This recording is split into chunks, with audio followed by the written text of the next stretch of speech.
ধার করা টাকায় কেনা বীজ, রোদে পোড়া শরীর, কাদায় মাখা ঘাম, সব মিলিয়ে গড়ে উঠেছিল সোনালি স্বপ্ন। কিন্তু আজ সেই স্বপ্ন ডুবে আছে পানির নিচে।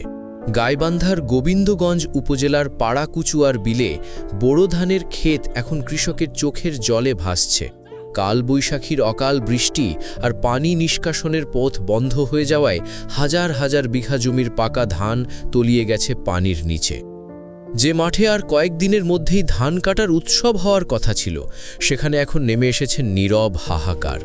পাড়াকুচু হচ্ছে নিচু অঞ্চল, এখানে একটু বৃষ্টি হলে পানি আটকে যায়। বিগত দিনে আমাদের একটা নালা ছিল খাল খনন, সেটা পানি চলে যায় এদিকে হচ্ছে শিবপুর হয়ে মহিমাগঞ্জের এদিকে, তো সেটা একটু ভারী বর্ষণ হলে আটকে যায়। এই যে ধান যে কাটবে কৃষকের, তার দামই আপনার 600 আপনার 800 টাকা করে, আর ধানের দাম বিক্রি করতে গেলে হচ্ছে 600 টাকা। তাহলে ধান কাটেই কি, তাহলে তো কিষানই তো নিয়ে নিচ্ছে সব। আর ভারী বর্ষণে অনেকে ধানই কাটতেছে না, যে ডুবে গেছে পানিতে।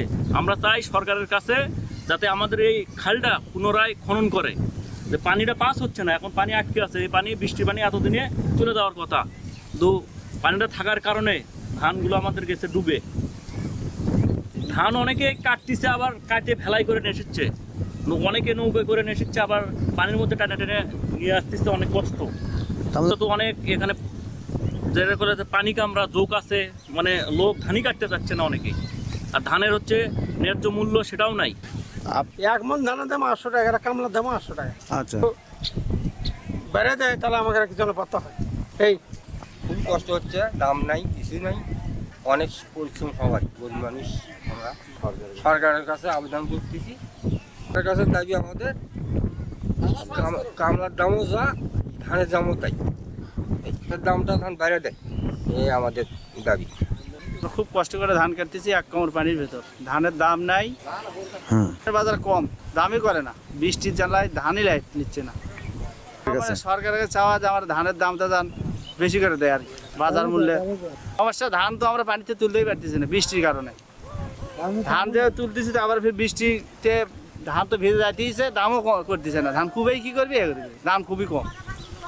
আমাদের প্রচুর পরিমাণ ক্ষতি হয়েছে, যে বললে এই পানির যন্ত্রণায় ধান কাটা যাচ্ছে না, যোগ এবং কামলার দাম বেশি, ধান চলে গেছে। কৃষকদের অভিযোগ, পানি নিষ্কাশনের সরকারি খালটি দীর্ঘদিন ধরে দখলে। খাল ভরাট হয়ে যাওয়ায় বৃষ্টির পানি নামার পথ পুরোপুরি বন্ধ হয়ে গেছে। ফলে সামান্য বৃষ্টিতেই তৈরি হচ্ছে ভয়াবহ জলাবদ্ধতা, ডুবে যাচ্ছে ফসল। এর সঙ্গে যুক্ত হয়েছে শ্রমিকের উচ্চ মজুরি। এক মণ ধান বিক্রি করেও মজুরি মেটানো কঠিন হয়ে পড়েছে। অনেক কৃষক চোখের সামনে পাকা ধান নষ্ট হতে দেখেও কাটতে পারছেন না। ঋণ শোধ তো দূরের কথা, পরিবার নিয়ে বেঁচে থাকাই এখন বড় চিন্তা। স্থানীয়দের মতে এই সমস্যার স্থায়ী সমাধান একটাই, দখল হওয়া খাল উদ্ধার করে পুনঃখনন। একটি খাল উদ্ধার মানেই শুধু পানি নামা নয়, বেঁচে যাবে হাজারো কৃষকের স্বপ্ন, জীবনের অবলম্বন। সময়মতো ব্যবস্থা না নিলে এই নীরব হাহাকার আরও বড় বিপর্যয় রূপ নিতে পারে।